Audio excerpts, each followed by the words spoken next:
রাত তখন প্রায় 2:17।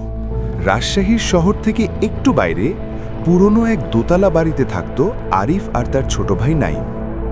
বাড়িটা তাদের দাদার সময়ের। দেয়ালের রং উঠে গেছে, কাঠের সিঁড়ি হাঁটলেই কেঁপে ওঠে। আর নিচতলার ড্রয়িং রুমে একটা বড় আয়না ছিল, যেটা নাকি কেউ সরাতে পারত না। আরিফের একটা কুকুর ছিল, কালো রঙের জার্মান শেফার্ড, নাম বাঘা।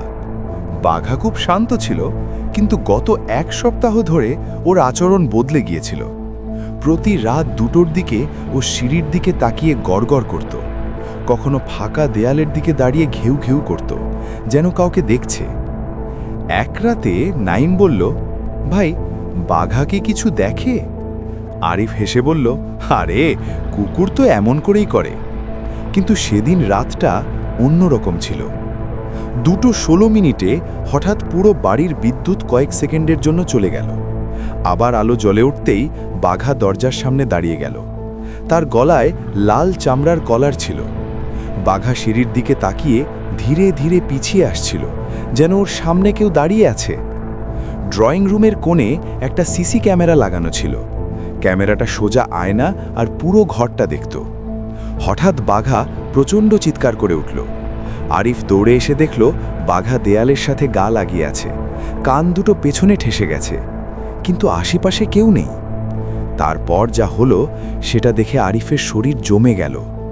বাঘার গলার কলারটা ধীরে ধীরে টান খেতে শুরু করলো। প্রথমে মনে হচ্ছিল হয়তো কোথাও আটকে গেছে, কিন্তু না, কলারটা যেন কেউ 2 দিক থেকে ধরে টানছে। বাঘা মাটিতে বসে পড়ল, গলা উঁচু করে কাঁদতে লাগল। তারপর হঠাৎ ছিড়, কলারটা ওর গলা থেকে জোর করে খুলে ছিটকে ঘরের এক কোণে গিয়ে পড়ল। কিন্তু সেখানে কেউ ছিল না। আরিফ আর নাইম ভয় পেয়ে বাড়ির বাইরে চলে গেল। ভোর পর্যন্ত তারা গাড়িতে বসেছিল। সকালে তারা সিসি ক্যামেরার ফুটেজ দেখতে বসে। ফুটেজের শুরুতে দেখা যায় বাঘা আয়নার দিকে তাকিয়ে আছে, তারপর ধীরে ধীরে পিছিয়ে আসছে, কিন্তু ঘরে আর কেউ নেই। তারপর নাইম ভিডিও থামিয়ে বলল, ভাই, আয়নাটা দেখ। আরিফ জুম করল।